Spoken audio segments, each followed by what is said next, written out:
ahí estamos bien. Me escuchan mejor ahí. Bien, Romanos capítulo 6, desde el 15 al 23.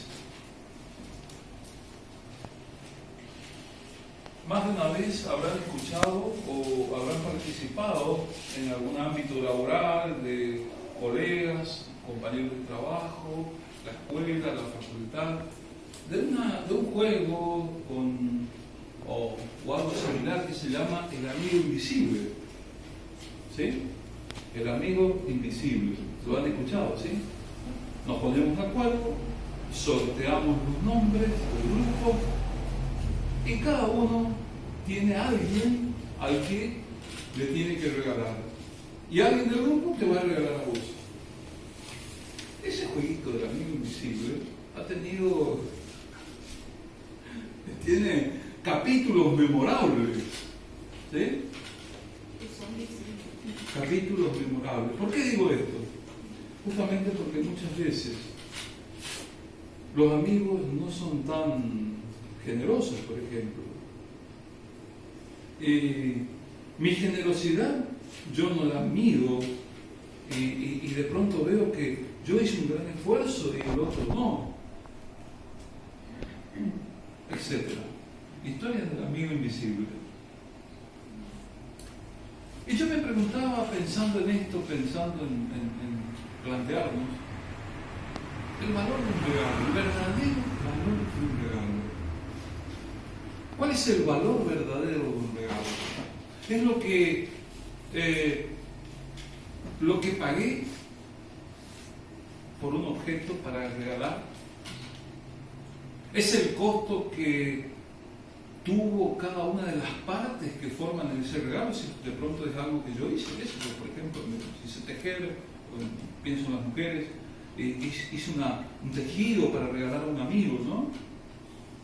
Si sé hacer algún otro tipo de artesanía, ¿qué costo tuvo el regalo?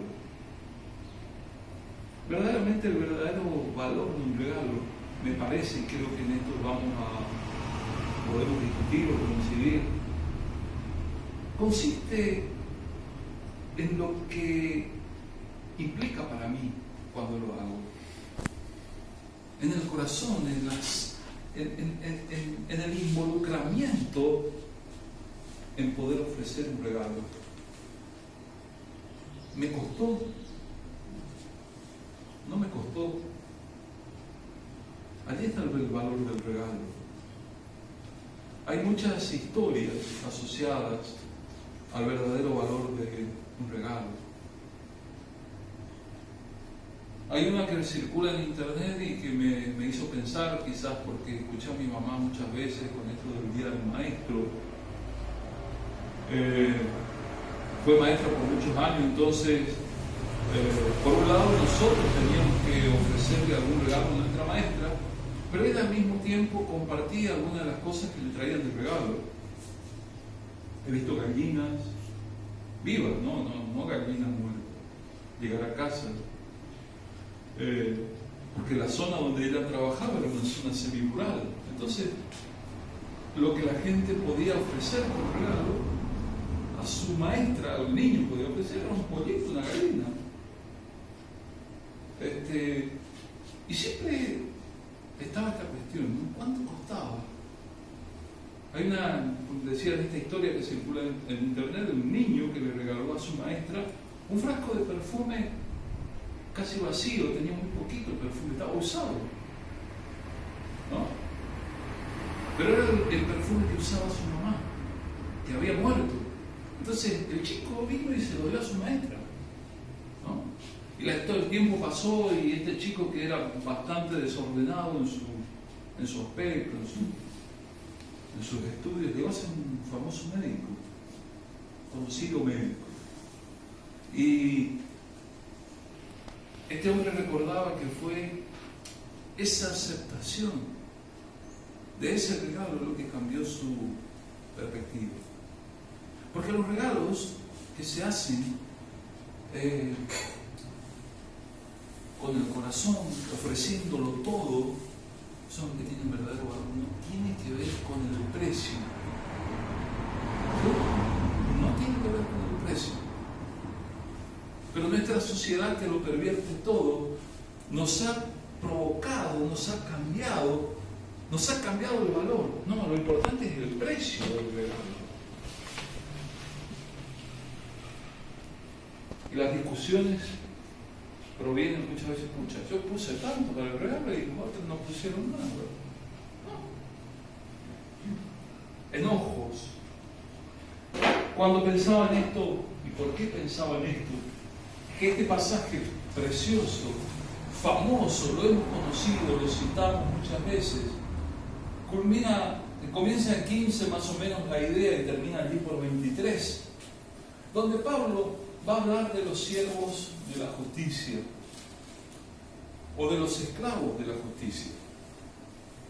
Pero va a culminar su argumentación o la va a poner en el punto máximo en el verso 23, cuando él dice: porque la paga del pecado es muerte, pero la dádiva de Dios es vida eterna en Cristo Jesús, Señor nuestro. La paga del pecado es la muerte, el precio, el costo del pecado es la muerte. Pero el regalo de Dios, la dádiva de Dios, ¿qué es? La vida eterna en Cristo Jesús. El pecado cobra muy caro y se paga caro sus consecuencias. Sin embargo, de alguna manera, este Dios que tenemos y en el que creemos y esperamos, este Dios de la vida, este Señor de la historia, se hizo carne en Jesucristo para que nuestra vida tenga propósito, tenga sentido y fundamentalmente se haga su vida, la vida de Jesús se hizo un regalo, se hizo el pago completo por todas nuestras transgresiones, nuestros delitos, nuestros pecados. Es por eso que al pensar en esto y en estos días de cuarentena, esta cuarentena que en nuestro país verdaderamente se ha extendido muchísimo, en este tiempo se está discutiendo y se está hablando del valor de la libertad. ¿Qué significa ser libre? ¿Tenemos libertad? ¿No tenemos libertad? Hay una discusión a nivel social al respecto. Parte de la discusión en nuestro país entre los distintos grupos es si hay o no libertad. ¿Y qué implica esa libertad? Y Pablo aquí nos deja de alguna manera, nos plantea la cuestión de la libertad. Verso 19. Pablo va y dice: hermanos, oración para ayudarlos a entender todo esto. Verso 19 dice en versión Reina Valera: hablo como humano por vuestra humana debilidad, así como para iniquidad presentasteis vuestros miembros para servir la empresa de la iniquidad, así ahora para santificación presentad vuestros miembros para servir a la justicia.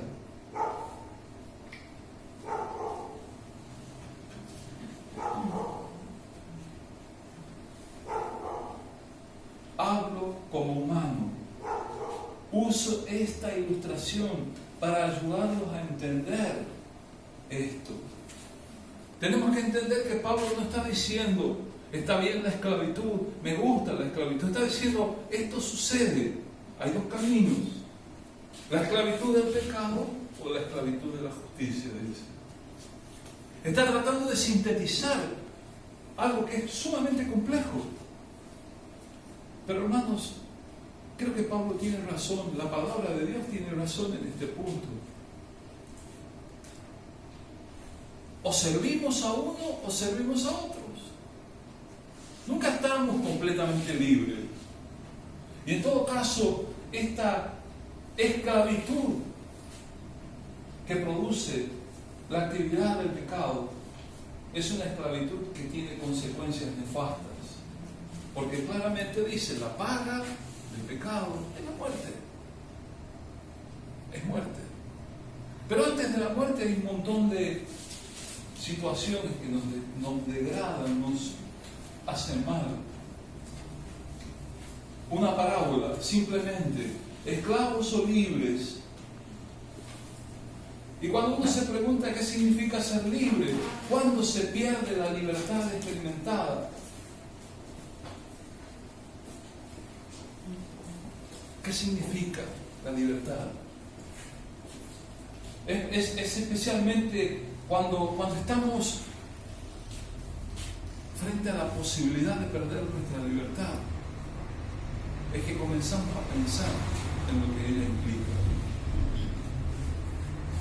No sé si te ha pasado en todos estos meses,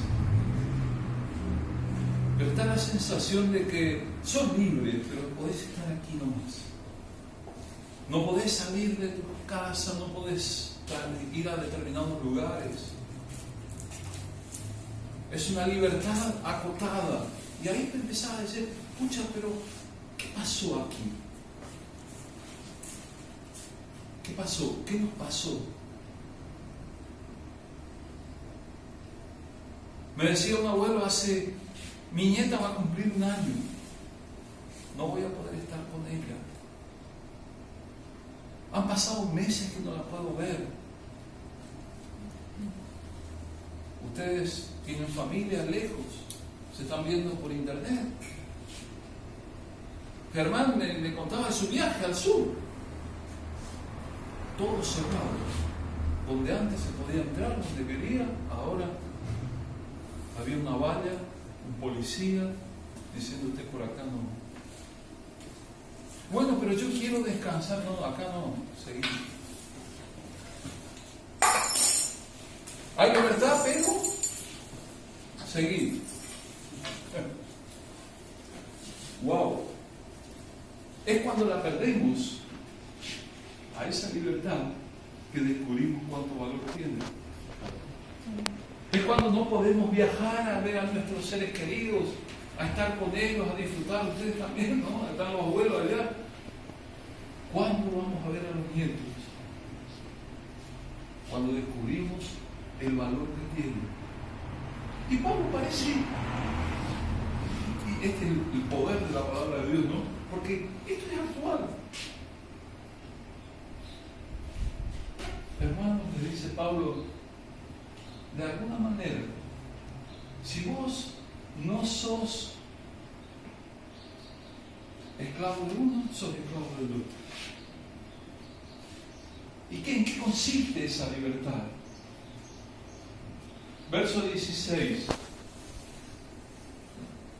Uno se convierte en esclavo de todo aquello que decide obedecer. Estoy leyendo en NTV, en Reina Valera creo que dice, ¿no sabéis que os sometéis a alguien como esclavo para obedecerlo?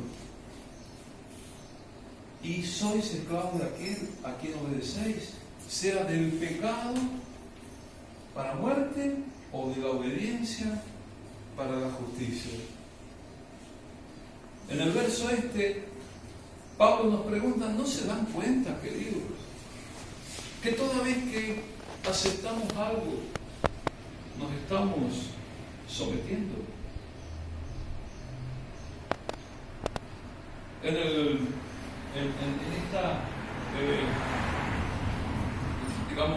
el mundo de lo que se conoce como guerra espiritual, se suele hablar aquí de darle el derecho al enemigo para que él haga. Le estás autorizando para que él destruya. Le estás dando permiso. Te estás haciendo esclavo, dice Pablo. Es lo mismo.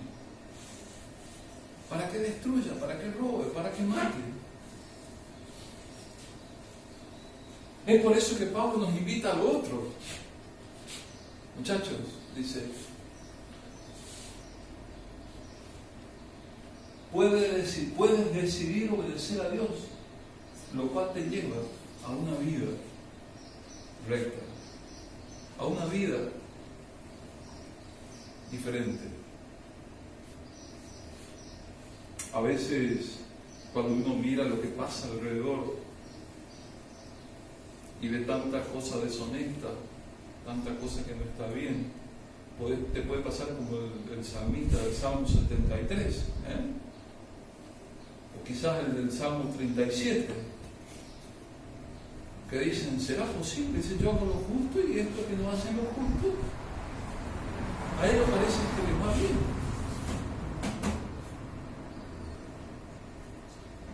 Pero Pablo nos insiste, muchachos, elijamos obedecer a Dios. No nos hagamos tanto cargo de las consecuencias de esa obediencia. Simplemente obedezcamos a Dios. Seamos esclavos de la justicia. Del verso 17, Pablo les recuerda, antes ustedes eran esclavos del pecado, pero gracias a Dios ahora obedecen de todo corazón a la enseñanza que le hemos dado. En Reina Valera, Pablo utiliza otra, en la traducción se utiliza la palabra doctrina, la cual cabe también allí. Doctrina. Ay, qué palabra tan... ¿no? Es una palabra media espesa. Doctrina, ¿para qué si nosotros somos libres? Sin embargo, miren, cuando todo se zarandea, solamente cuando uno tiene una buena enseñanza puede permanecer en la sana doctrina, en lo que es sano de parte de Dios, lo que viene, la sana enseñanza de Dios. Es por eso que esta mañana que también debemos recordar las sanas enseñanzas de Jesucristo, la enseñanza que hemos recibido, la que estamos meditando. ¿Saben por qué? Porque las elecciones, las buenas elecciones, se toman en base a buenas enseñanzas.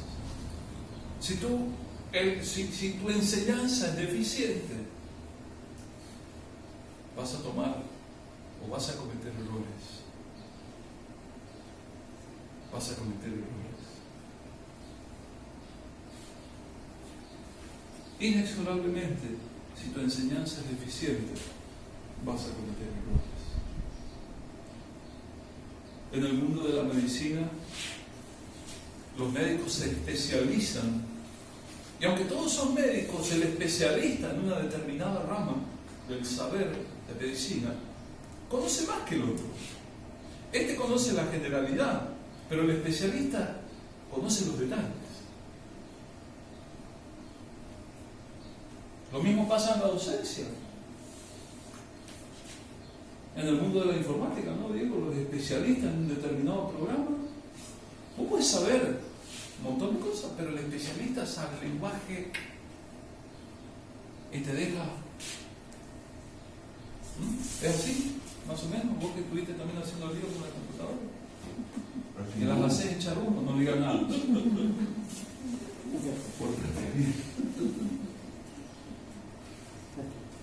Es lindo descubrir el valor tremendo de las buenas enseñanzas. Y yo quiero hacer un breve paréntesis, tengo 5 minutos más, así que ¿recuerdan una enseñanza recibida? ¿Se acuerdan ahora de una enseñanza recibida que forma parte de la enseñanza buena de Jesucristo? Una. ¿Te acuerdas de una? Y la oración del Padre Nuestro. ¿Cuál? La oración del Padre Nuestro. Bien. ¿Alguna más? ¿Se acuerdan? Una enseñanza, algo práctico. Algo práctico. Piensen en algo práctico que Jesucristo nos haya enseñado práctico. Y fuese a ser discípulos. Y fuese a ser discípulos. La enseñanza aprende de mí, que soy manso, humilde de corazón. No, pero yo estoy pensando en cosas prácticas. Yo aprendo de Cristo, pero ¿qué aprendo? Ahí se estoy yendo. ¿Me explico? Estoy pensando en cosas prácticas. La bienaventuranza. Ahí estamos llegando. Estamos llegando. En el Sermón del Monte, en Mateo 5 a Mateo 7, está buena parte condensado, ¿sí?, de enseñanzas prácticas de Jesús. Por ejemplo, a ver, alguna cosa. Bienaventurado el que llora porque será consolado.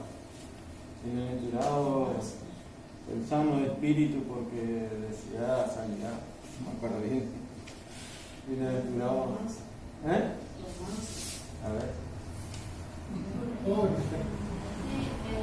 de las enseñanzas que es importante para mí es que Jesús va a hablar verdad, siempre habló verdad. Entonces, si él mismo está diciendo yo soy la verdad y la vida, entonces tengo que escuchar y creer lo que él me dice porque no me miente. Entonces, creo que lo que está en la palabra es verdad. Entonces, por más de que haya un montón de cosas dando vueltas, ideas, mi base siempre tiene que ser la palabra, porque si no me voy a perder. Porque él no me miente. O sea, lo que yo aprendí es que Jesús no me miente. Esa es la verdad. Pablo dice que esta gente se liberó del pecado y fueron siervos de la justicia cuando obedecieron de corazón aquella forma de doctrina que les fue transmitida, aquella enseñanza que les fue transmitida. Obedecieron, cuestiones prácticas. Jesucristo era profundamente práctico en un mundo requete complejo desde la cuestión de la religión. Si doy la ofrenda tengo que pensar en esto, si no hago esto otro, si ayudo a mi hermano, si muevo el burro el sábado, si no lo muevo. ¿Cómo tengo que orar? ¡Wow! En ese contexto la enseñanza de Jesucristo fue práctica. Oíste que fue dicho, le dijo, pero yo le quiero decir, sí. Pero esta forma de obediencia es el Evangelio, digamos, no es algo en un sentido práctico para hacer, sino es algo que creímos para obedecer, es decir, fuimos entregados para creer en el Señor y fuimos liberados del pecado por esta. Siervos de la justicia, una forma de doctrina que nos permitió actuar en concreto, ¿sí? Liberados de esto para hacer esto otro. Pensaba este tipo de ida y vuelta nos ayuda a pensar en cuestiones prácticas en las cuales esa enseñanza que obedecemos, que buscamos obedecer, nos ayuda a ser libres del pecado, libres de esas cosas que nos terminan enredando y enredando mal. El pasado es un pasado que puede volver, verso 19, hasta el 21. En el pasado, dice Pablo, se dejaron esclavizar por la impureza, el desenfreno, las cuales les hundió aún más en el pecado. Ahora deben entregarse como esclavos a la vida recta para ser santos. Cuando eran esclavos del pecado estaban libres de la obligación de hacer lo correcto. ¿Y cuál fue la consecuencia? Que ahora están avergonzados de las cosas que solían hacer, cosas que terminan en la condenación eterna. El pasado pensado. Hay un programa por allí dando vueltas de televisión, el pasado pensado.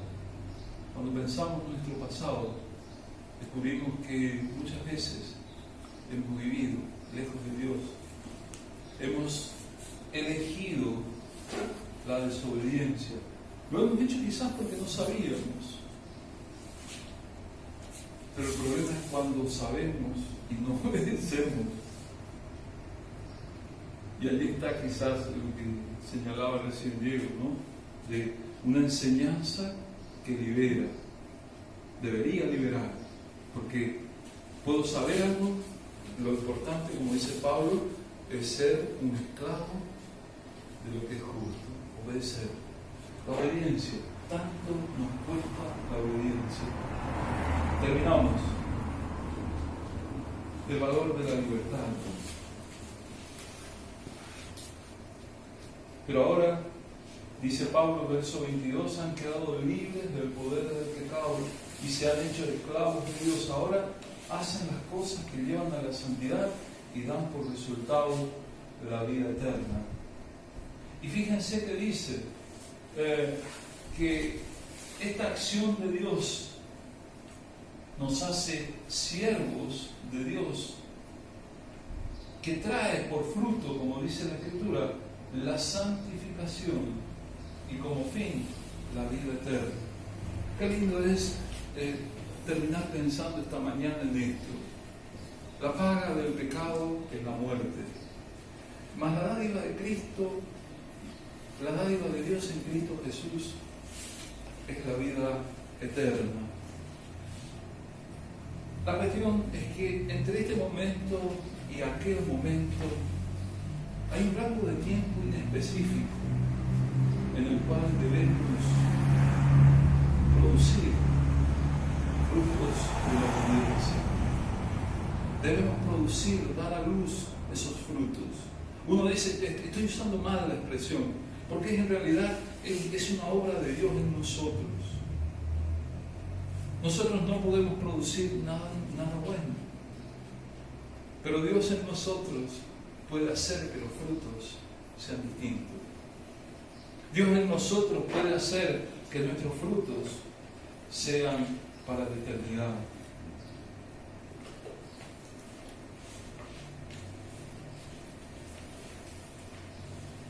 Es tiempo de elegir y cada día más por una esclavitud que traiga libertad al espíritu.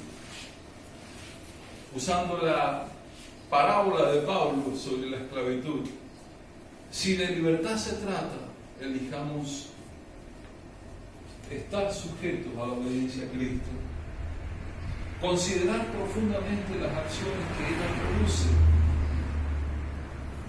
y volver a disfrutar y mirar con nuevos ojos, mirar con los ojos de Cristo, mirar con los ojos de Dios, mirar con la presencia del Espíritu en nosotros, el valor que tiene la libertad que Cristo conquistó en la cruz del Calvario para nosotros.